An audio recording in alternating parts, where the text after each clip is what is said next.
Uh, so welcome everybody. Today we have Chandramouli Chowdhury, who is a graduate student at ICTS-TIFR, and he'll be continuing his lectures on asymptotic symmetries.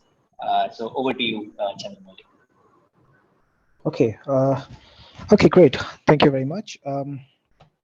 So the plan today is to basically review some of the things that we were talking about yesterday, some nitty-gritty details of the 6D calculation. I'll not go very deep into the 6D details since most of it is just based on the four-dimensional stuff, but I'll just explain where the differences arise and some things which are harder and some things which are easier in 6D.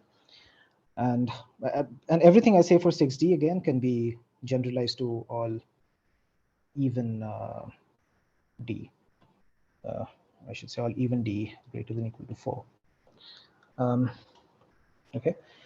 And then after that, I'll just go over the discussion of charges yesterday, the soft charge that we talked about. I think there were many questions as to why this is known as the soft charge and why this is known as the hard charge and so on. And we'll see how that plays a very crucial role today in understanding how you think about soft gravitons, or rather the soft graviton theorem. So I'll reintroduce some of the things that we did yesterday. I'll set notations and so on. And finally, we'll see how using the word identities, which basically is the statement that the charge commutes with the S matrix. So using how using the word identities, we can derive the Weinberg-Soft theorem for gravitons. And all of this, in fact, this entire thing can be generalized to all higher D.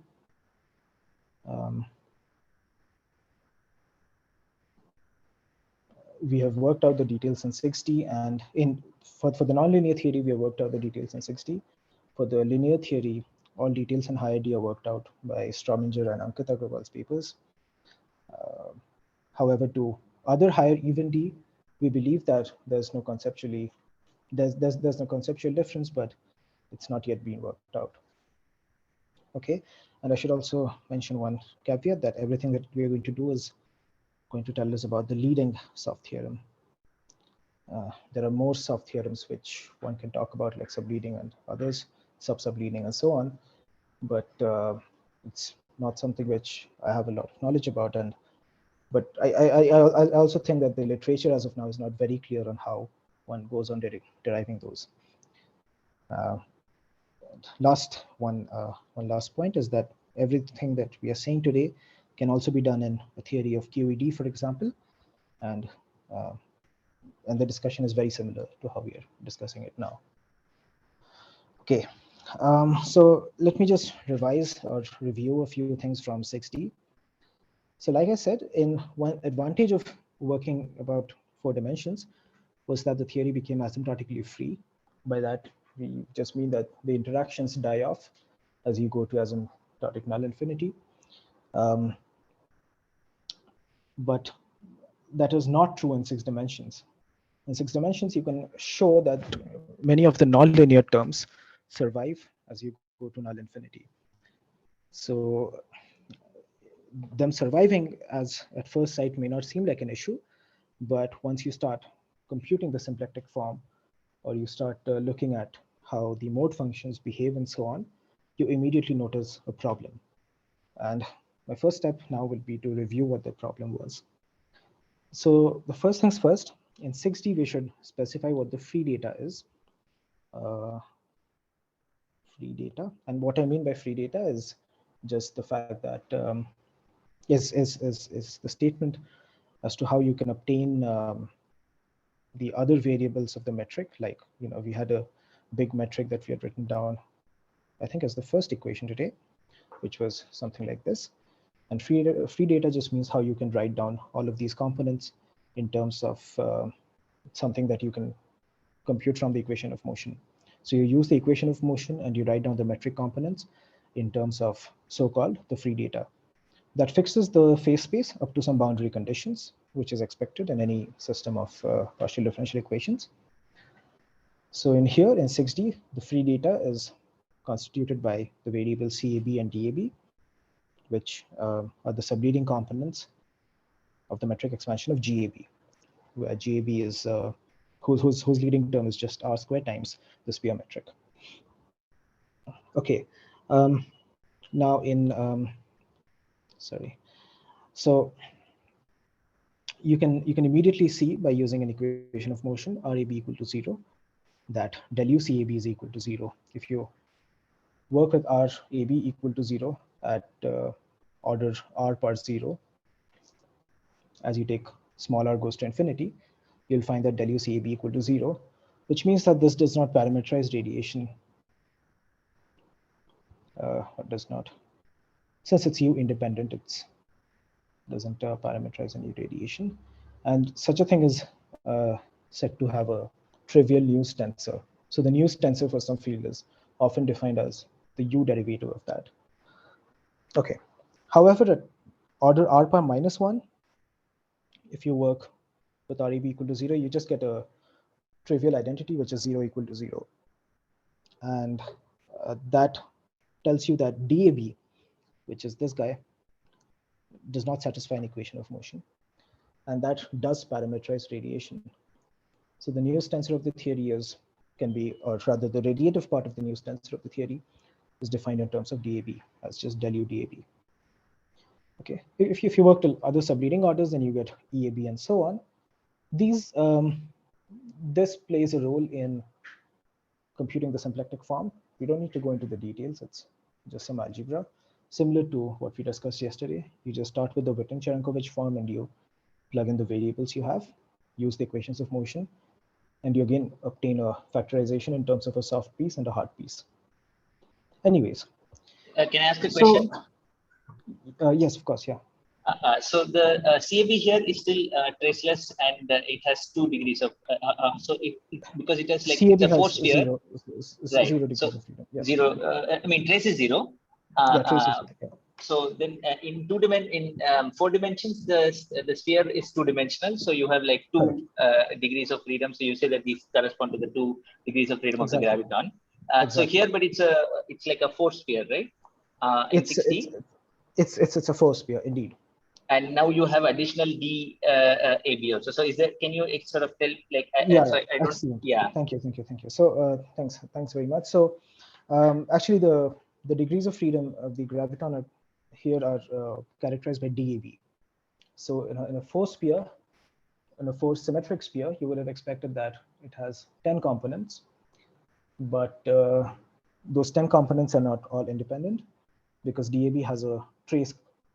DAB has a trace, and that is related to CAB. CAB, as I said, does not parameterize radiation. It actually parameterizes supertranslations as such, like it parameterizes the action of supertranslations, but you cannot really express the radiative data of the graviton in terms of CAB. So the radiative data of the graviton is just expressed in terms of DAB, and that will have 9 free components, which match up with the 9 polarization tensors of the graviton. Did that answer your question? Yes. So D basically has 9 degrees of freedom, which should match the 9 polarization. Exactly. Yeah, it's DAB. In fact, I'll just say now that it's not exactly DAB, but a slight variation of DAB. I'll just come to that in a second. Okay. But yeah, it's just given like say you were just doing the linearized theory, it would just be DAB. I see. That's an answer. Hello. Yes. So the indices are raised with respect to gamma AB, right? Gamma AB, indeed. Okay. So thank you very much. I should have mentioned this. So, when we had written out this metric expansion here, so the indices of anything like this, UAN or GABN, which are expanded in a series of R, these are raised and lowered by gamma AB. So then if you are writing the inverse matrix, suppose G upper AB, then will it have a minus sign, or you are just writing it like plus? So G upper AB is just satisfying your didn't I write that? Oh, maybe I didn't. So yeah, G upper AB is just satisfying this identity, which just follows from this. This is just this follows from this, which you would expect. Say it's rho. Is that okay? So it will be like the linearized form of eta mu nu minus h mu nu, like type of terms. Right? Yeah, if you exactly. Oh. So if you write G upper AB here, then you would get something like gamma AB by R square minus CAB by Okay.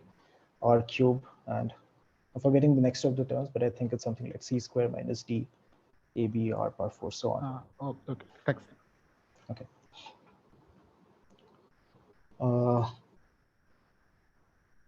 So where were we? Yeah.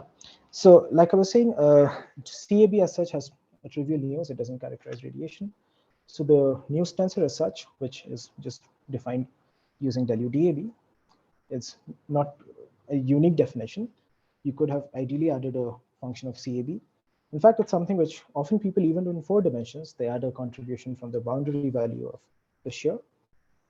But in 60, it becomes more natural, or it becomes a necessity as to like you kind of have to do it, because otherwise you run into trouble.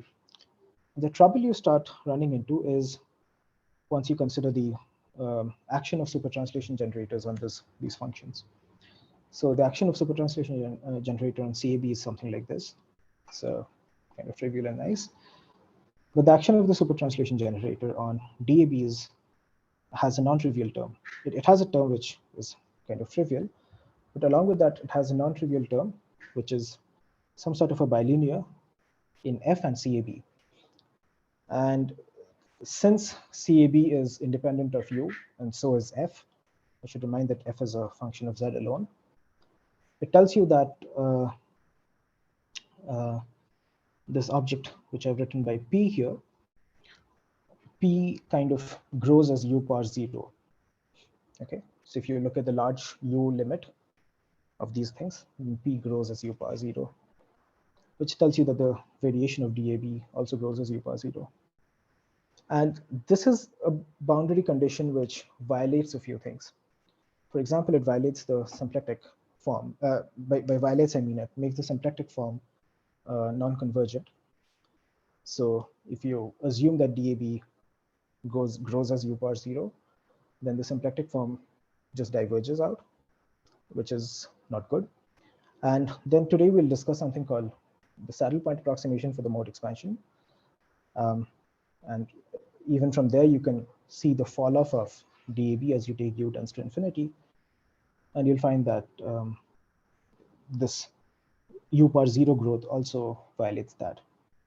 And such a thing was first pointed out by Ankit Agarwal in his paper from 2018 November. I think it's called, I'm forgetting the exact archive number, but it's like 1811 dot, I think I had it here. Yeah, 1811 dot 00093. So feel free to have a look at what the comment was. Anyway, but yeah, this was first pointed out in this paper, and it's also been argued by Robert Wald and others that in the nonlinear theory, you should not expect supertranslations in higher dimensions. And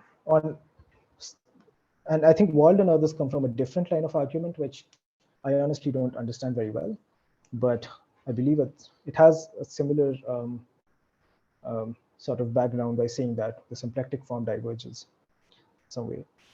But what we are able to show is that if you redefine what you call the graviton, that is, if you define the graviton using a new variable d tilde ab, which looks like dab plus a function of c square. And this function of c square is a very simple function. It just looks like minus 1 by 4 CAC CBC, and it has a plus, I think a plus 1 by 16 delta AB, or sorry, gamma AB, I think CCD, CCD, something of this form.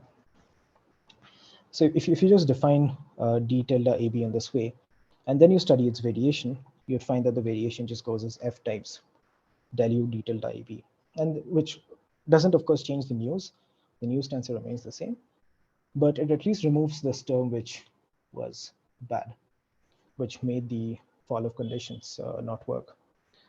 And by redefining d tilde AB in this way, you would find that almost everything that you say in 4 dimensions just go through. the fact that you can get the, a neat factorization of the super translation charge into a soft and hard piece, and then how that also matches up with the boundary mass, etc., and so on. So we would, so I think the statement that you would say is that a d tilde AB is what parameterizes the graviton in the nonlinear theory.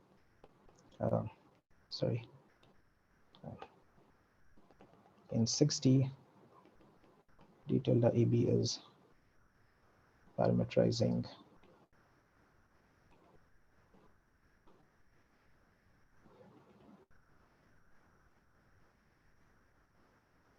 Okay.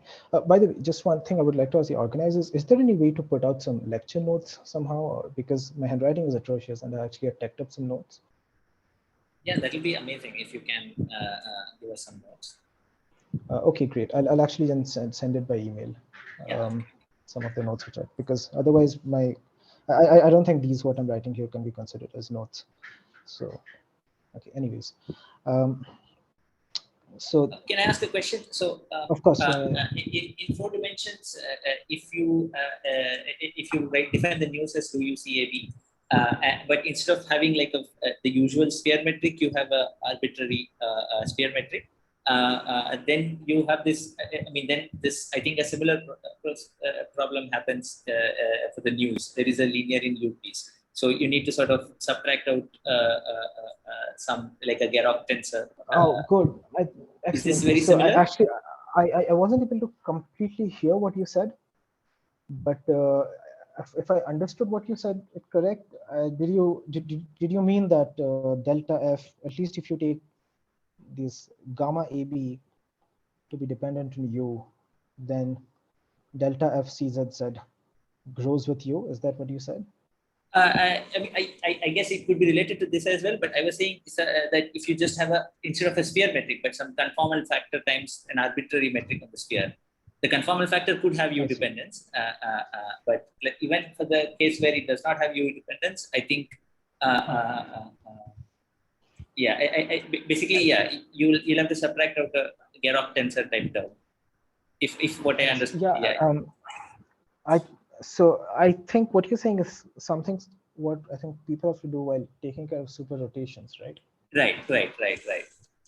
So I'm saying in 6D, you're saying that even at super translations that you see that issue. Exactly. In 6D, at the level of super translation itself, you would see a problem like that. When you're working with nonlinear theory, you'll see that even at the level of super translations, you have to take this into account. However, if you include super rotations, then along with what I'm saying now, you would also have the problem that you're mentioning. I see. So you'll have two issues which one has to tackle. We have not looked at super rotations, but I think Prahar Mitra and others are trying to understand how one can tackle super rotations in 6D. I see. So yeah. But yeah, Chandra, I have a question. Yeah, please, yeah. You are working with this gamma action, right? Which you showed is different from Einstein-Hilbert. Yeah. So by different, I just mean it's this. It's like the usual Einstein-Hilbert is like the gamma form root G plus some boundary term. It's like del I of something. Right.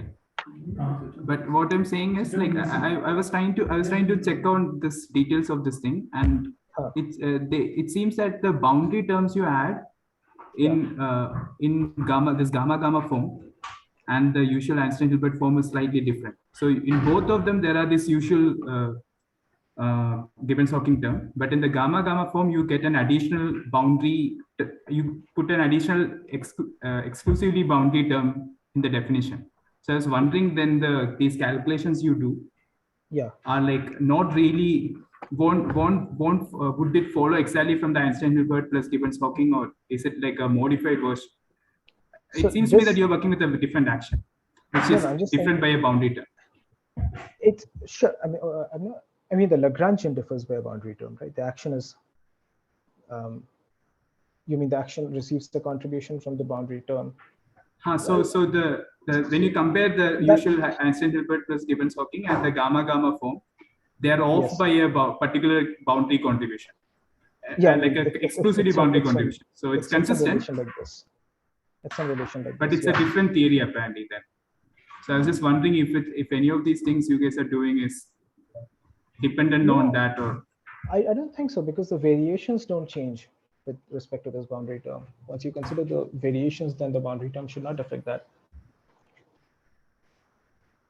What I'm saying is like it's right. The equation of motions don't change, yes. but since you guys are also calculating boundary quantities, right? Boundary action and so on.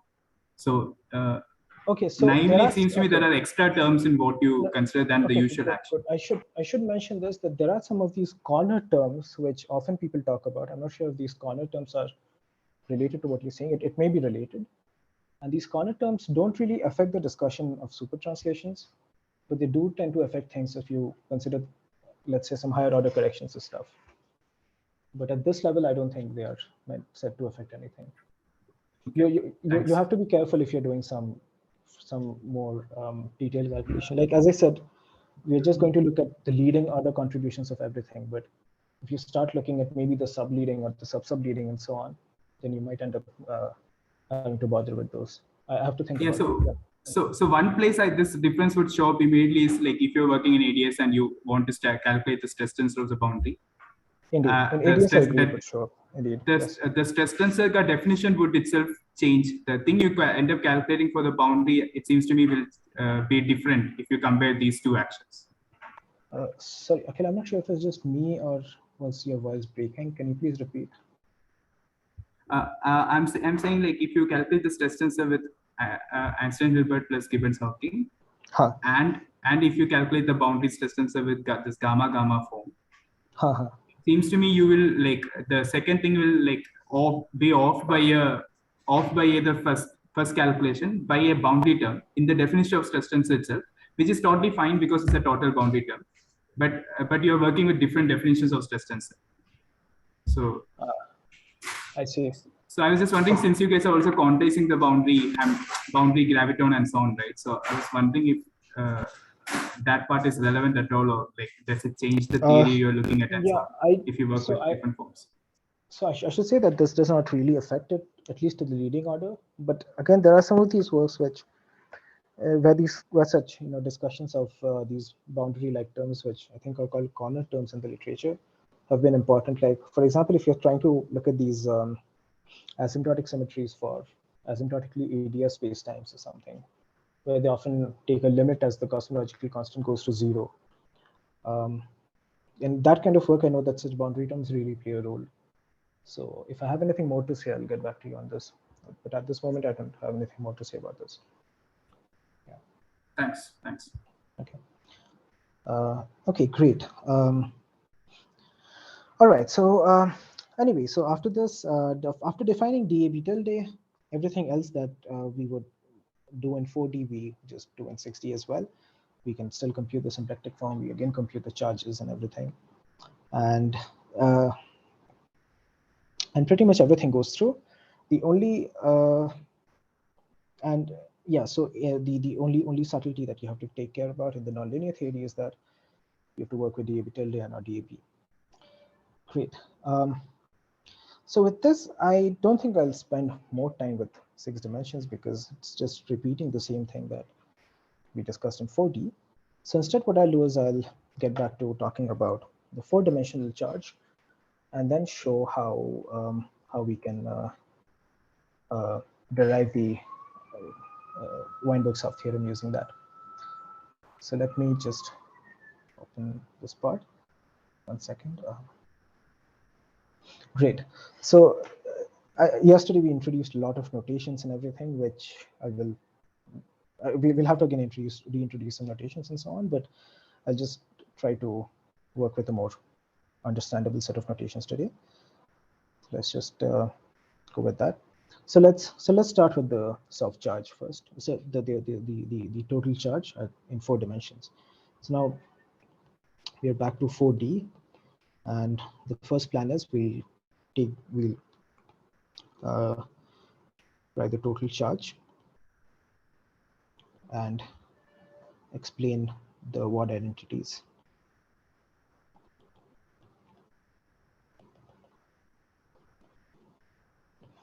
Okay, so the charge here is given as follows. some 1 by 4 pi g integral du d2c f of z, some gamma z bar, this duu. This duu is just related to the new tensor squared. The exact factors are unimportant as of now. Then you have the contribution from the soft part, which is it's written like this. This uz is the same thing as ua, which I just talked about. And in 4D, it's basically the guz component, and I think it's just half del z c z z, which you can compute using the RA equation of motion. Okay, so this, as we call it, was the hard part, and this was the soft part. And at this moment, the distinction was only made on the basis of one of them being nonlinear in the news and the other being linear in the news. Okay. Excellent. So we had the form in which we wrote yesterday was just doing some more some more transformations on this. Like we just basically use some integration by parts and so on, which we will even do today, but this is a more convenient form to start with. Okay, along with the charge at scri plus, let me write it with plus here. We can also define a charge at scri minus. We could have, like I said, we could have, we can repeat everything that we did yesterday also at scri minus. Nothing really changes. We have to just, instead of using the retarded time, we have to use the advanced time. And instead of u, we should use v. So everything else would remain the same, sorry. Okay, great. So this q minus is just defined in this way. dv d2z. I'm using a different function f minus as of now, but I'll state in a moment how it's related to f plus. So dvv plus half del v del z vz, where vz is just gvz. Okay.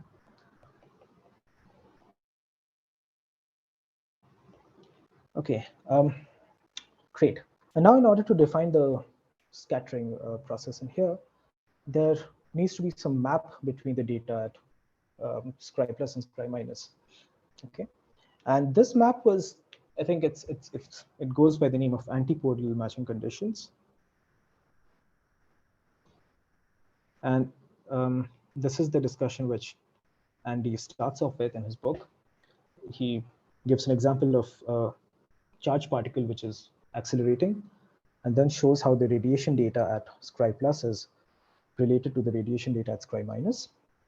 And then he usually states conservation laws in terms of these charges, which in here would is simply given as q plus equal to q minus. And these functions f gets related with f equal to f minus. Now, I think at least the way it was initially begun, the subject, this was stated as a matching condition, but not proven rigorously. But the way I like to think of these conditions is where I think some people have proved this in a very rigorous way. And the way they usually prove such conditions are as follows. So such charges are localized near these points, near scri plus minus and scri minus plus, which can just be seen by rewriting q plus and q minus in terms of the Bondi mass. Similarly, you can write this in electromagnetism. But the basic idea is as follows. Instead of looking at the Minkowski space the way we typically do, what you end up doing is you zoom into the region near spatial infinity. So I0 is called spatial infinity. And this is the usual Minkowski.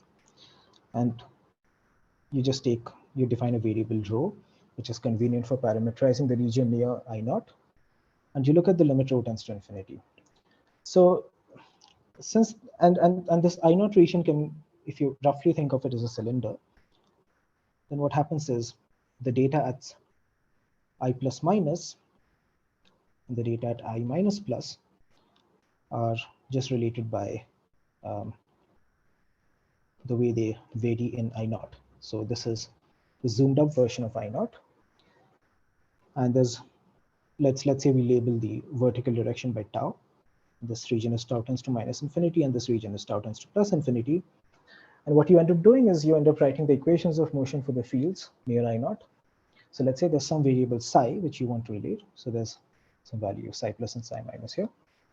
And you write down the equations of motion of psi near I naught. And once you do that, you can explicitly show that psi plus is given by some equation of the form. Psi plus is equal to Green function equation times the data psi minus. And these antipodal matching conditions are then derived by using similar equations, which often end up giving you psi plus equal to psi minus, or they're often identified as psi plus at x hat as equal to psi minus at minus x hat, and so on. And here, however, this is the one which you finally end up doing. And this kind of analysis, in order to prove it rigorously, you need to look at the theory near spatial infinity, which we are not doing in this talk. But if you're interested, then please feel free to have a look at these papers by Miguel and Alok, Karthik Prabhu, and a few others who have discussed this in some very good detail. But for now, we'll just assume it like a matching condition, which is necessary for defining the S matrix. And a very simple example of these matching conditions is simply the fact that the total incoming charge is equal to the total outgoing charge, which is just given by f of z equal to 1 in this theory. And these are more generalized statements of that. So anyways, so now assuming this matching condition, and let's say we take a particular example for the function. Let's say we take f of z equal to del square z minus w. This is the choice which I'm making now for convenience, but I mean, and the convenience is because I want to quickly recognize the relation with the soft theorem, but one can show it more generally as to how it does not depend on the choice of f of z. Like you can show it in general for any f of z. Okay, so for f of z in here, with this choice, the relation q plus equal to q minus just becomes integral I plus du. You basically perform the z integral. So this, what you have is this.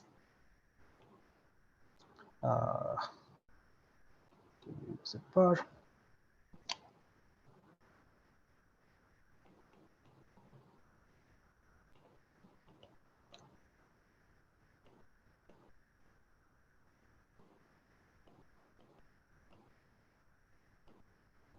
Okay, again, these relations are not, algebra at this stage is not that important. Something. And so you can also. Hi, Chandra. Yes. So does this antipodal matching itself go through in, say, if the sphere was odd dimensional or something? Good. I don't know, to be honest. I haven't got much idea of the odd dimensional theory. If you, I would refer you to look at the paper by Compare, or sorry, the review by Compare, where he talks about the three-dimensional flat space. But Okay, thanks. Yeah, this things in higher dimensional, things in higher dimensions in odd dimension have not been explored well. There are some papers by Tanabe and others, but I do not really know what they're saying. They say lots of stuff which, and eventually they come with the conclusion that super translation shouldn't exist, which I don't think is quite correct. So anyways, but yeah, feel free to have a look at Compare's review. That might help. I can make a quick comment on the 3D case. Yes, please. Yeah, please. In the 3D case, there is a way that you can like have some sort of this antipodal matching condition, because you don't have. I mean, you only have like boundary fields, right? Because it's non-dynamical in that sense. But higher dimension, odd dimension, I think like the naive expansion, I think you have fractional powers and there are issues. So I don't know what the higher dimensional case is, but in 3D there is a nice story, I think. Yeah, but there's no subtlety regarding the sphere itself being orientable or something, because it seemed to me that you're just matching by an orientation reversal or something, like x goes to minus x. Right. There you just have circle, right? In 3D. Right. In 3D. Right. So there's a straightforward state. The same matching condition works, just diametrically opposite or something. Yes. I see. Okay. Thanks. Up to defects. I mean, you could have defects in 3D, but up to those, I think we have the same explanation. Okay. Okay, great. Excellent. So that aside, with so we'll just recast this equation into a more convenient form. We'll basically bring the hard part to one side and move the soft part to the other side, and we'll suppress some notations and write this as gamma zz du duu minus dv dvv. In case my handwriting at any point is not clear, let me know. I'll just suppress some notations as of now, just for the sake of it. And pz is simply equal to g, the difference between the asymptotic, since this, oh, sorry, I seem to have missed a du and a dv. Sorry, 1 second, please. Yeah. There should be a du here. This is dv. Great. So, this is just a boundary integral in u. So we'll just do the u integral and subtract off the boundary components. And this is some tensor pz that we define. You can also think of pz as being defined by this differential equation. And you can formally write in a solution for this differential equation, where this just looks like 1/4 pi g t squared w. You have to just use one of these Cauchy formula identities, the derivative of 1/z minus w, for example, which goes as a delta function and so on. But okay, sorry, I minus I plus. Great. So this is something. Now what we will do is we'll restrict to a special form of duu and dvv. By a special form, I just mean we'll assume that they denote particles which are either beginning at scri minus or particles which have landed at scri plus. So let's say some particle hits scri plus at the point uk, and so okay, there'll be n number of particles in the system.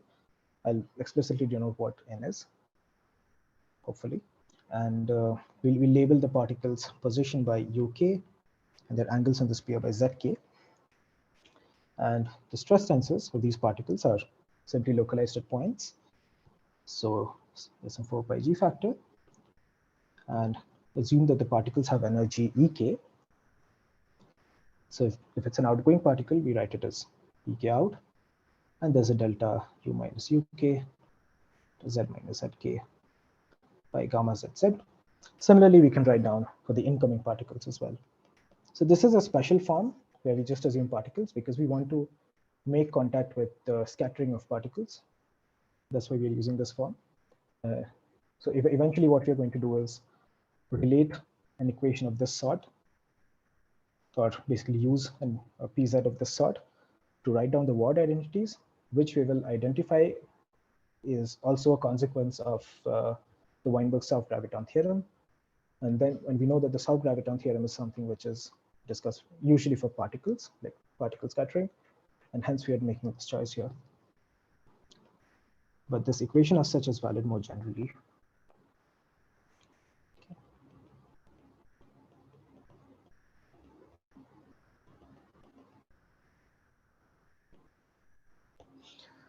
Okay, and therefore, if you just substitute this form in here, the form of pz that we finally obtain looks like this.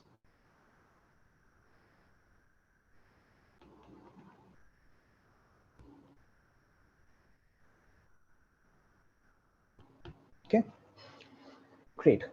However, remember that the thing which appeared in the charge was not exactly pz, but it's the derivative of pz, which will become important later on. Not so much now. Anyway, so now if you just okay, so let's maybe I'll not say that now. So now we'll take a slight detour and talk about the how one can get such conservation laws from by using the soft graviton theorem. If there are more questions, feel free to ask them now. I'll go into a slightly different direction as of now.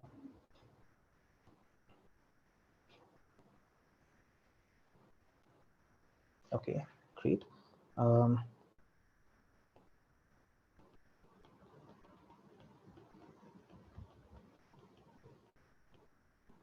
Okay, now usually the soft graviton theorem and so on are talked about in the momentum space that we know and love. So the metric of moment. So in order to do with, in order to recognize that properly, we'll work with fields in the flat space metric, and I'll just show how they're related to the celestial coordinates that we have been using. So the t variable is simply u plus r, x1 plus ix2 is 2rz by 1 plus zz bar, and x3 is r times 1 minus zz bar by 1 plus zz, and x squared is just r squared. Okay. Now we are only dealing with massless particles, so the momentums, all the momenta that we have are null momenta, and the null momenta can be written down in terms of the its energy and the place where it hits the celestial sphere. So the momentums will be parameterized using some notation like this. This is the 3 vector. The 4 vector is trivial to write down. It's just this. So if there's a particle which is labeled by k,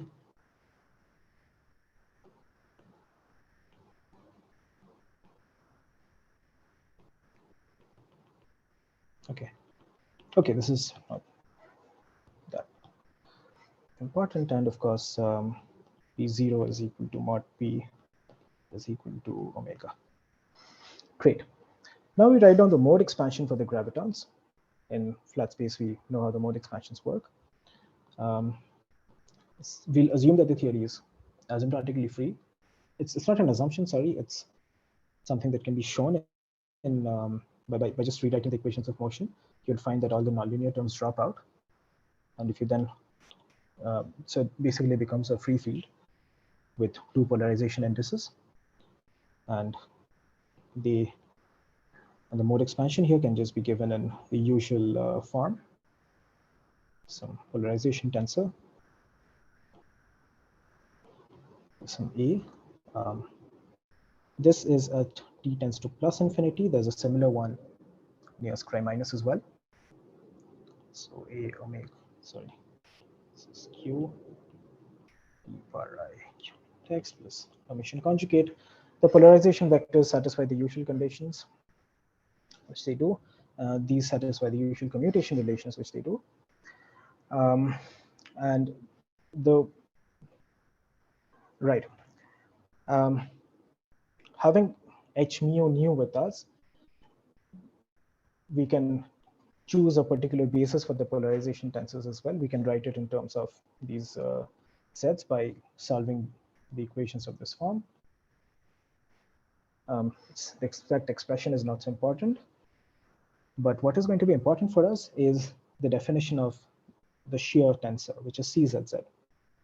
Remember that CZZ was something in the celestial sphere coordinates, and this can be related to h mu nu by simply this relation. You take r tends to infinity, you have a 1 by r. The factor 1 by r comes in because in the expansion GAB, you had, it was r square CAB plus an r CZ or CAB here, so that's the 1 by r. And then you have to just take your coordinate transformations properly and write CZZ down. So if you do this, what you would end up getting is this. Pi square 1 plus ZZ square plus, okay, so minus sign, I omega u. Okay, so there's nothing very special done. Notice that these three integrals have reduced to one integral, and that's done by using the saddle point approximation. So what I mean by the saddle point approximation is you would just toy around with e power I q dot x, and that would look, that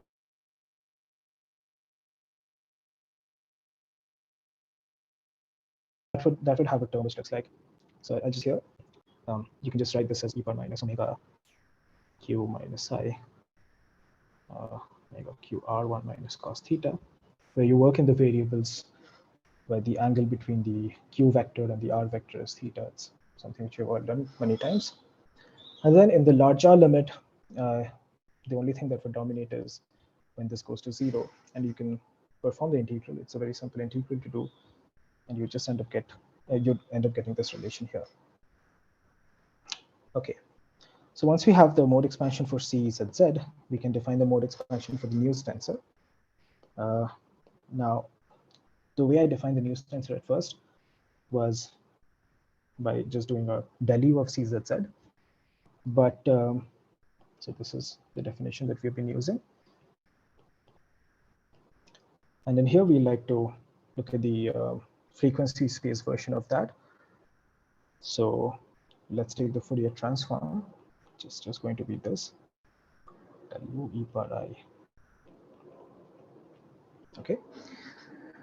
And upon doing this, you'll find that this again looks like this.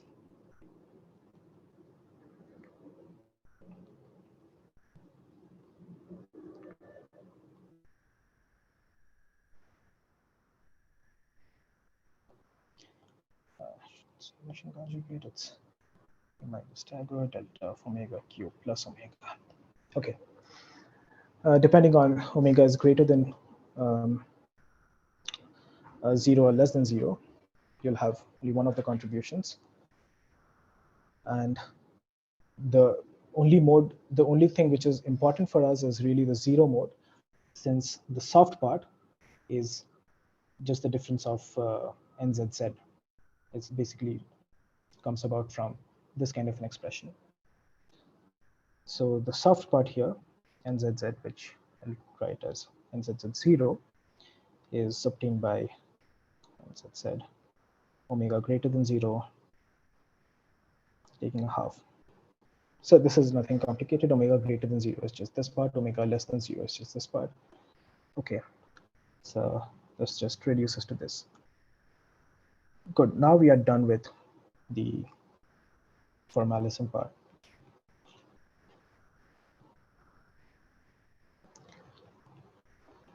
Okay, one can similarly define a mode expansion near scribe minus as well. Just to set notations, I'll state that here. So at scribe plus, the news is given as nzz, and at scribe minus, the news is given in terms of mzz. Then these operators are given in terms of A and A dagger. And here the operators are given in terms of B and B dagger. So it's just usual harmonic oscillator like manipulations. Excuse me. This is k 4 pi 1 plus z square, limit omega tends to 0. You can have omega b plus omega b minus. Okay, excellent. Now the relations that will be important for us, or what we want to relate all of this to, like why did we define all this mode expansions and so on. And the main reason we did it is because we want to understand how this soft current looks like, how this PZ looks like. I'm not sure if I use the term soft current, but the reason why this is called the soft current is because from this antipodal matching condition, or for the matching condition of these charges, which was basically this relation, you could write it as a hard piece equal to a soft piece. And that is why this is also often known as the soft current. I'm not sure if it's a very general terminology, but this is how at least Andy and others define it in their original paper. And we'll just need to study the now we are interested in studying the mode expansions for Vz and Uz, where these were just written in terms of the shear field using the equation of motion, this thing. Okay, so we have got the mode expansions for the shear field and the news field now, and we just want to write down the expansion for these Uz and Vz, and eventually into Pz. So the soft current Pz here is written as, in terms of these mode expansions, Pz is simply,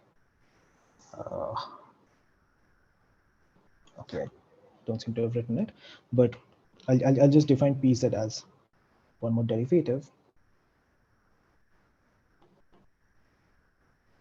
Oz, where this derivative in here is just appearing from these derivatives, which was, basically these derivatives. And let me just write down the expansion first. And if we write down the, and I'll explain this relation in 1 second. Let me first write it down. Just comes as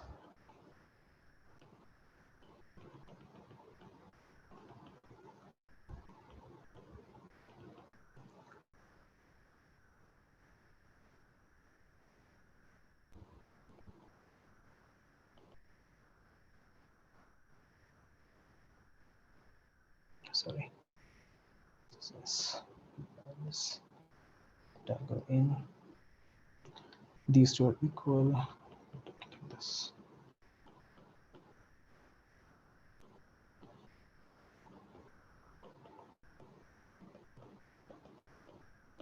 Okay, so what did we do here? What does this all mean? This is just a symbol for time ordering, and in here the time ordering is taken as this, like, you know, since this, like, you can just write it as Oz plus S minus S Oz minus, because the things which are happening before the scattering happens is where this operator Oz hits the in states, and the things which happen after the scatterings happen is when this Oz operator hits the out states. Okay, and this Oz operator is simply, and can be easily written in terms of this NZZ0 and MZZ0. There's a it's basically defined as follows, like OZZ is NZZ0 plus MZZ0, which is further written as some dz square of n plus n.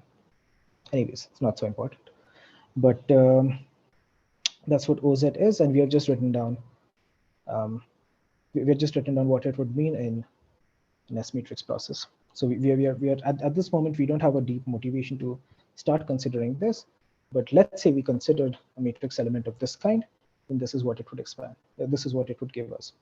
The main reason why we would consider matrix elements of this kind is because we want to consider the conservation of the charge. Like we said, we have this charge conservation equation, Q plus equal to Q minus. But what does it mean for the charge to be conserved in the language of the S matrix? It just means that Q commutes with the S matrix. Okay, so rather Q commutes with the Hamiltonian for a conserved charge, and the S matrix is roughly equal to e power IH, e power IHT. So anyway, so classically we would have written an equation like this. And quantum mechanically, we would want this to be true for a generic scattering process. So we would just put an out Q S in. That's it. Okay. And this is the same thing as writing something like this, which is what motivated us to consider this kind of a relation. Okay. Great. Now, eventually the important matrix element for us is something of this sort. Notice what this means. This is just saying that along with the usual S matrix that we have, so there can be some usual S matrix where we've got a set of particles having an in state which scatter into an out state. Okay. Along with this thing here, you're having a external graviton, which is soft. So this is what this denotes. Okay, we could have also considered this expression. These two are just equal by crossing symmetry or something. I'm not exactly sure why, what symmetry equalizes them. I'm not sure of the name actually, but you can just compute the amplitudes and see that in general they're equal. So you could, such a limit just says that you have an insertion of a soft graviton somewhere. Now the soft graviton can be attached to any leg, right? You could have attached it to any of the outstate particles. You could have also attached it to any of the in-state particles. So you could have had the soft graviton attached to any of the in-state particles. And therefore, it's quite natural to understand how such a soft graviton theorem works, or how this kind of expression is related to the S matrix. By S matrix, I mean this sort. So just to clarify the notations once, I think I've confused. I've been using very confusing notations maybe. So this is just a process which has some in-state particles scattering into some outstate particles. And this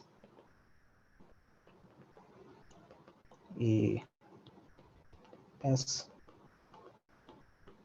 is this same scattering process, but with an external graviton.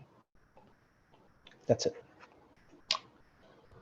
Okay, now soft theorems, or Weinberg's old calculation from 1960s, teaches that this amplitude is related to this amplitude by what is called a soft factor.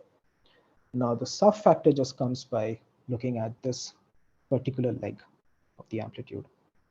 So if you focus on this particular leg, which looks like this, and you use the fact that these are null momenta. So if this is, use pz, pk for these, and if this is q, such that q square is equal to 0 and pk square is equal to 0, then the momenta of this leg, which was pk plus q, gives a contribution to the propagator with the factor pk plus q squared, since these are all massless particles. And this particular thing, upon using the fact that these momenta are null, just ends up giving you to pk dot q. Okay, you have to of course take care of the appropriate polarization vectors and so on, which we'll write down in a second. But this is the Weinberg soft pole. Okay, by soft pole, you just mean that it has an explicit factor of q in the denominator, and you know that q goes to 0. So that's the thing that we're going to use. Okay.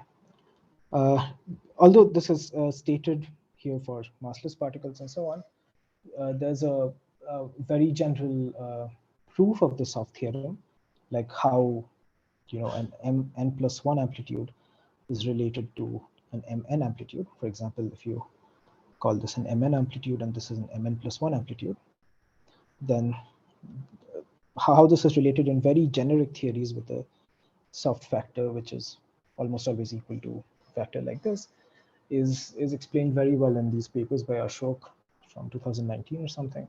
Okay, not 19, sorry, 16, 17, and so on, where he has shown how soft theorems arise for very general theories. So here we are not going to prove those theorems in any way. We are just going to use a result, which is basically use the result for what the soft factor looks like, and then compare it with the word identity that we have. Okay. Any questions about this, by the way?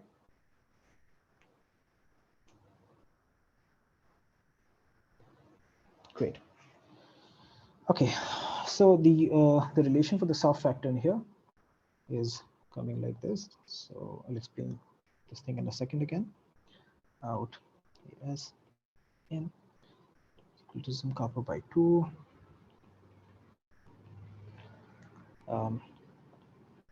Now the soft factor could, the soft particle could be attached to any leg. It's not necessarily always to some leg here. It could have been attached to the in states as well.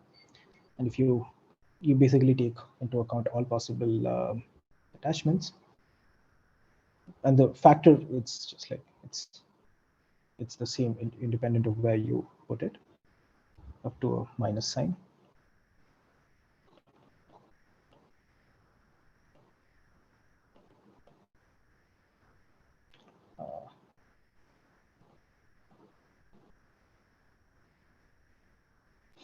Okay. Anyway, so this pk square in here is simply just epsilon mu nu p mu p mu, which just arises in the graviton propagator. It's nothing more than that. And the rest of the things are as it is. You would expect an omega, extra omega here because of this here. And that's it. Okay, so if we plug in this value, which is a result derived from the Sept theorem, into our expression for OS, which was this guy, basically we plug this thing in here, and what we would obtain is O Z Z S is simply equal to minus kappa square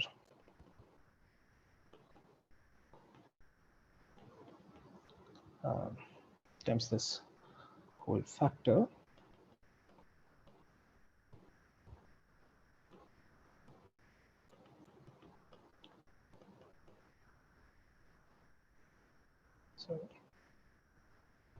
omega pkn squared.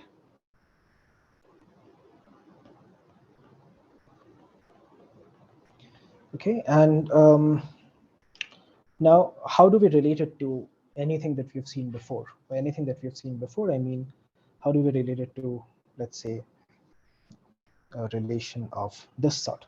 Remember that we had already derived the soft current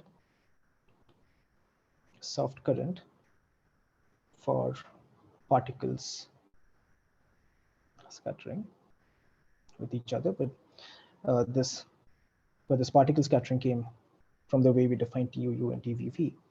And now we just want to relate the expression that we just derived using the input of Sept theorems with the expression that we derived using asymptotic symmetries. So this was derived using asymptotic symmetries without ever mentioning something like the Sept theorems.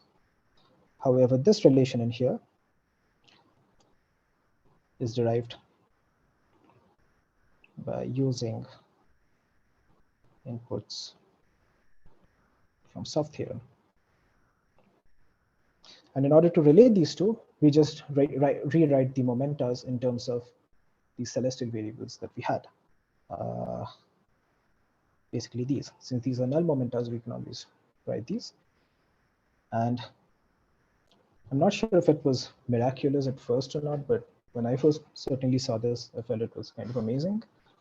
So if we just write down the value of PZZS from this thing, which is defined as 1/4G gamma ZZ del Z out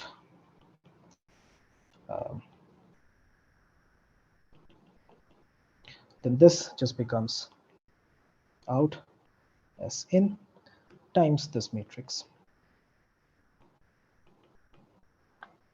In order to do this algebra, you have to use these momentum and energy conservations, which if needed we can write down, but it's simply the statement that total energy is equal to total out energy is equal to total in energy, and total momentum is conserved.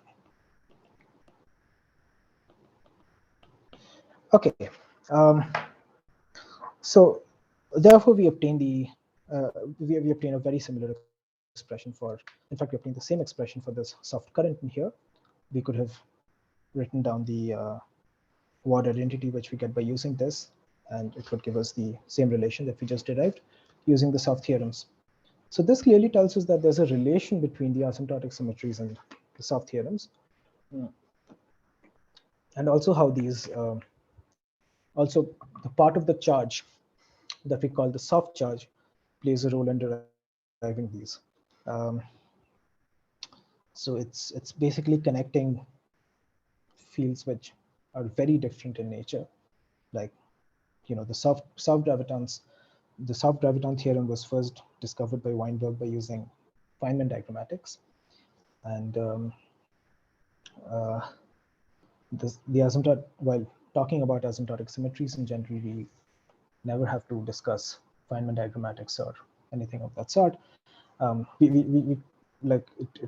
can also look at a story of these asymptotic symmetries where they do use Feynman diagrammatics, which goes in the name of Faddeev-Polish dressing and so on, which is also important in the soft business. But okay, that's not something that we're looking at right now. However, the upshot is that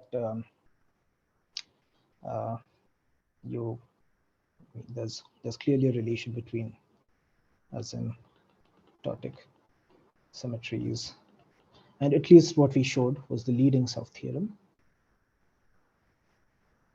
So this theorem in here is known as the leading south theorem.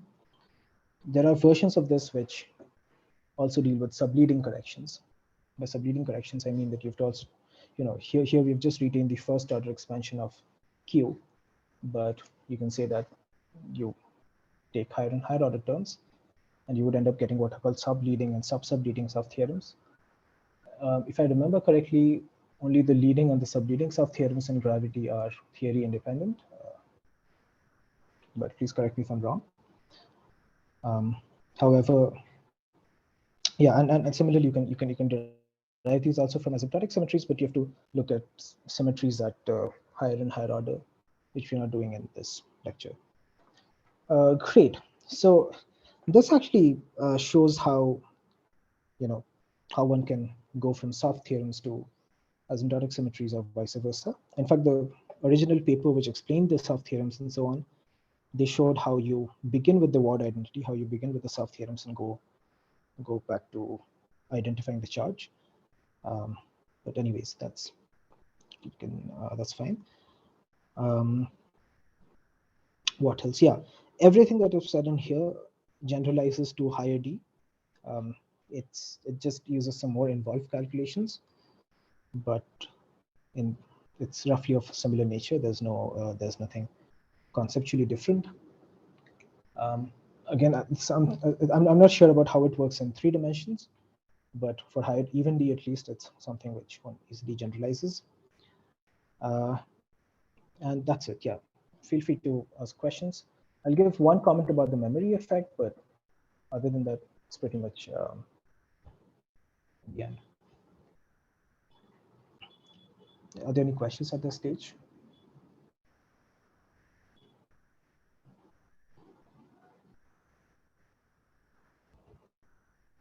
So if in the time that people are thinking for question, okay, so in the Feynman diagrammatics holds for odd dimensions also, right? The asymptotic symmetry story is the one that is not. Exactly. Thank you. Yes. So the Okay. soft theorems is something which holds in, I think, in all general dimensions, including 3D. Mm-hmm. Right? It's nothing in all dimensions. But the asymptotic symmetries, I don't think, are well understood. At least, I'm sure it's not understood in odd higher dimensions. And odd higher, by higher I mean D greater than 4, there's absolutely no understanding. And for D equal to 3, I think you know that better than me. I do not know whether this thing holds. Yeah, I don't know the Feynman diagrammatics in D equals 3. I don't know if there are subtleties in the S matrix. Like I don't know about that because there's no like Graviton and stuff, right? So. Right. So yeah, but there is some version of asymptotic symmetry in 3D, like which only involve like boundary fields. I see. But has there been any relation with like Chern-Simons theory or something, or? I am not sure, but there is a relation. They arise as a L going to infinity limit from ADS3 also. So whatever you have from ADS3, I think I don't know about the Chern-Simons, but I suspect that there might be. Right. Yeah, someone's pointing out in D equal to 3, there's no soft theorems. Yeah, I thought in Chern-Simons theory they do think about some sort of soft theorems. I'm not sure if it's anything more than Chern-Simons have been talked about. Yeah. Chandra, I know you mentioned this fractional powers of R's and so on as the issue with the odd dimensions, but like even then I don't appreciate what's the trouble. Could you say a bit more about it? Okay, so one thing is, I think frankly, people have not studied this in great detail. But the usual issue, which at least people say in words, something which I've not looked in very great detail, is that because of the fact that you have got fractional fall-offs and so on, often people are worried about things like branch cuts and other things which you might have to take care of. So it might just be some a very minor technical point which actually doesn't affect any analysis, and people have just not looked at it in great detail. Might just be some very simple thing like that. But other than this, I don't immediately recall the other issues which people point out with odd dimensions. Yeah, I can look at it more and get back to you on that. Yeah.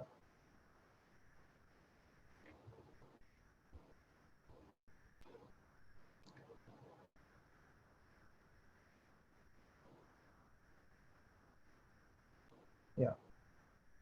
Yeah, I don't have anything more to say about odd dimensions beyond this.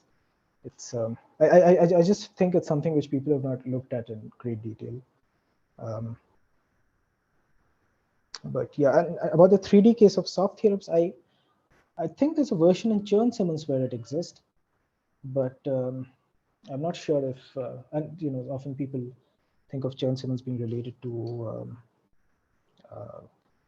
gravity in some way, but I'm not an expert on that subject in any ways, so I shouldn't comment anything wrong. Yeah. Okay, I'm also not sure how people would see it as a limit of ADS3, because in ADS itself, we don't have a notion of soft theorems, so I don't know how that would work. But okay. Okay. Yeah, so this is more or less the major part of whatever I wanted to talk. There's just one more comment I have about the memory effect. We're not going to go through any proof of that right now, but I would refer you to the original literature for this. But let me just state the connection once so as to complete it. 1 second, please.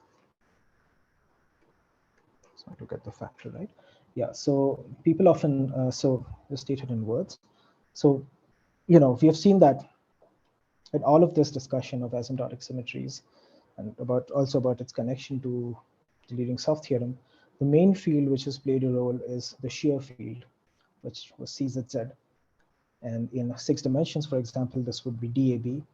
DAB would be playing the role of the dynamical graviton degree of freedom. In 8 dimensions, it would be EAB and so on. And the basic idea of memory effect is that if you take 2 inertial detectors somewhere near Craig Plus, and you pass a burst of radiation through them, then the geodesic distance, the deviation of the geodesic distance, which people often denote by delta S, is proportional to either CZZ in 4D, or is proportional to DAB in 6D, and so on. So for a long time, people had not done a calculation of this geodesic deviation, which is roughly equal to the metric component RU. Sorry, I think it's RUAUP, something proportional to this Riemann tensor component. So for a long time, people had not done a computation of the memory effect in higher dimensions, and people assumed that it would be the it would be CAB also, which determines this in higher D, but it turns out it's not true. It's just DAB. Anyway, it's nothing more. So the only thing that I want to point out in here is that the thing which gives rise to the memory effect is the same set of fields which give you radiation in if you look at it from the asymptotic symmetry point of view, or which is responsible for giving you the soft theorems in if you look at it from the soft theorem point of view. There's also a more detailed description of how you can see some similarities between the expressions for memory effect and the soft theorems, which I don't understand very well yet, but I think it was first pointed out by, I think, Andy in his book, at least where I read it from, and previously by Andy and Zubidov. I'll just write Sasha here, I forget the spelling. In the memory effect paper, that the Weinberg-South theorem, which Weinberg had derived and had this nice P dot Q structure, was similar to this measurement of gravitational radiation, which Kipthorne and others had worked out in the context of black holes, which also had a very nice P dot Q structure. And there, and I think somebody pointed out that these must be the same, and Andy and Zubidov actually worked out how you can go from one to the other by using some Fourier transforms. So anyway, we are not going to discuss that in great detail. It's not something which we need to do now. And this actually was then pointed out as the IR triangle, the relation between asymptotic symmetries, the soft theorems in memory. Should remove the word leading here, because I think by now people have worked out the subleading and also the other leading, the next order components. And so the IR triangle was, established in a series of papers by Strominger first. Then what our recent work shows, in where I talked about this d tilde AB in 6 dimensions, which is the, So like I said, in 6 dimensions or in higher even dimensions, things become complicated. So, and the nonlinear terms begin to play a role. So you have to basically linearize it in a correct way. That's another way of thinking about this.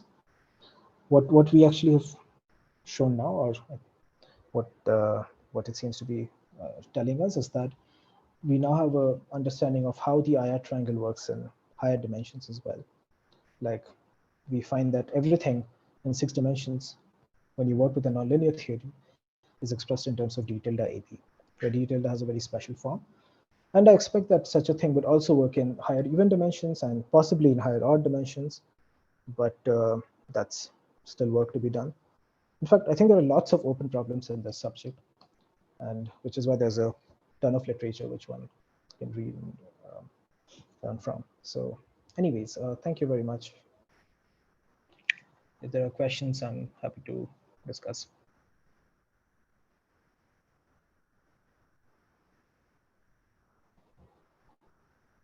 Maybe I should put the end or something, or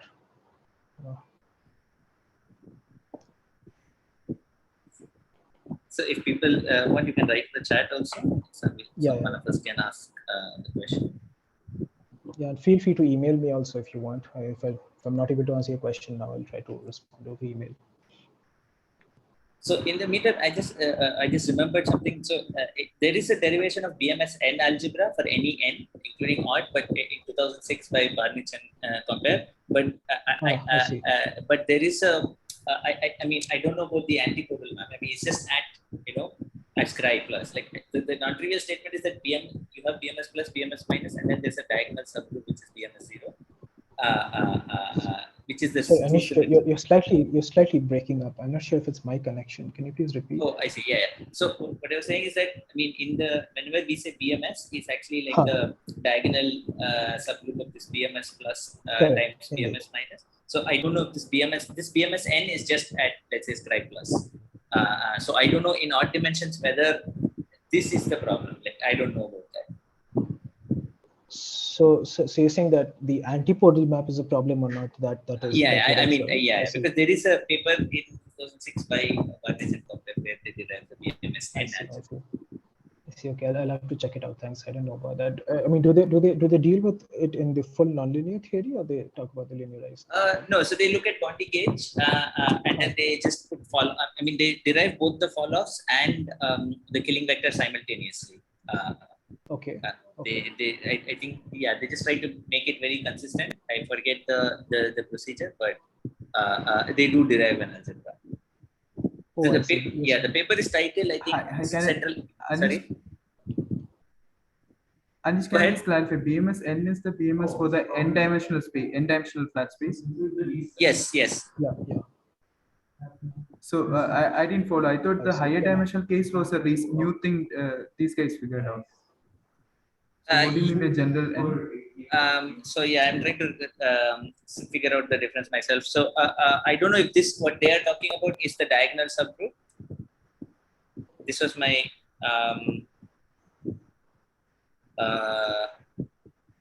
Yeah, so we are only working at scribe plus as of now. We are not deriving the anti-cordial map in any way. We'll assume it's there. I see. We are not going to derive it from scratch. I'm not. So I'll have to look. I mean, what's the name of the paper again, please? I think it's called Classical Central Extension for Asymptotic Symmetries at Null Infinity in 3 spacetime dimensions. But there is a section where they derive the BMS n algebra. I see.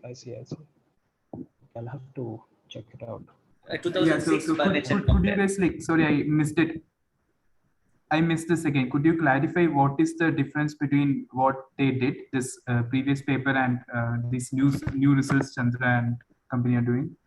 So I don't know. I have not studied that paper also in great detail, but I remember deriving this BMS n. And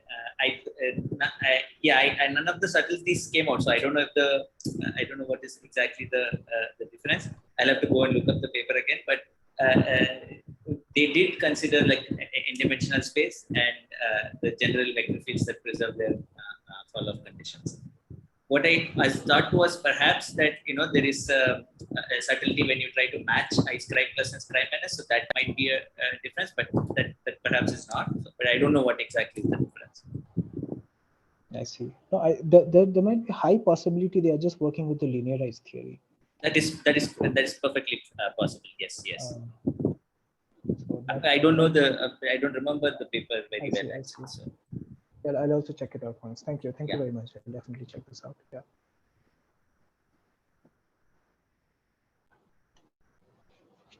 Yeah, thanks. Yeah.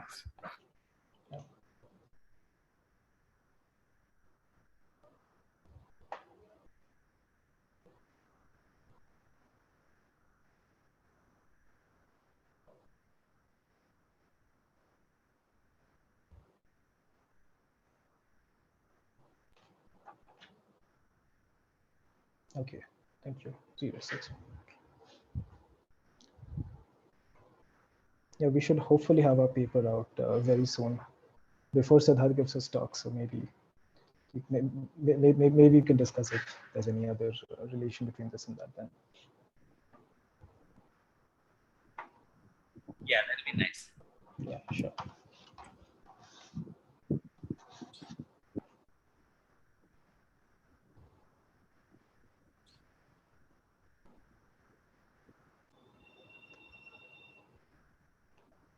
Okay, if there are more questions or anything. So, does anybody want to go?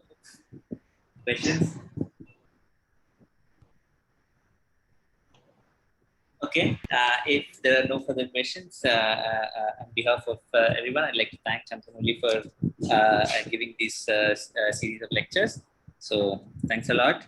And thank you very much. Hopefully see you again soon. Yeah, sure. Thank you. Thank you. See you guys. See you guys. Bye.